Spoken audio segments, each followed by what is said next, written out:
Welcome to our channel. Today we how to subscribe with Betterment for portfolio rebalancing, beginner guide step by step clearly.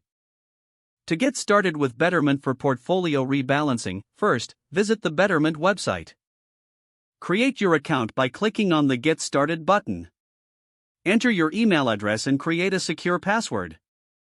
After that, provide the required personal information, such as your name and phone number.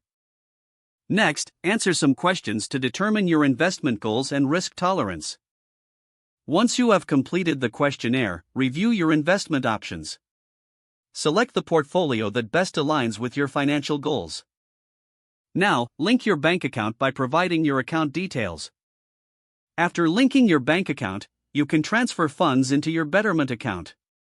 Once your funds are available, Betterment will automatically invest them into your selected portfolio. Monitor your investments through the Betterment dashboard.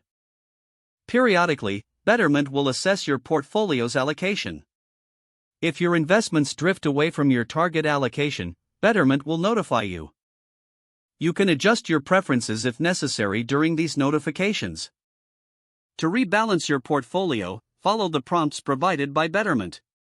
Confirm the rebalancing action when you are satisfied with the adjustments.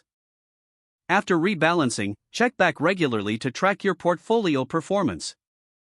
Continue to make adjustments based on your financial goals and market conditions. This ensures that your investment strategy remains aligned with your objectives.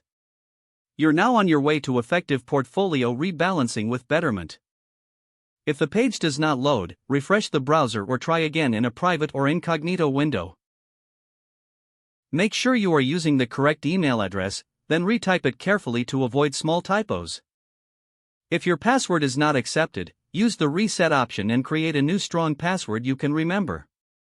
Check your spam folder for verification or security emails, then complete any requested confirmation steps. Enable two-factor authentication if available to improve account security and reduce unauthorized access risk.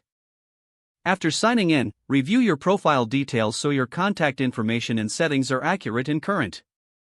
If you see an error message, note it down and try again after restarting your device and internet connection. Log out when you finish, especially on shared devices, to keep your account and payment information secure. Don't forget to like this video and subscribe to our channel for more step-by-step tech guides.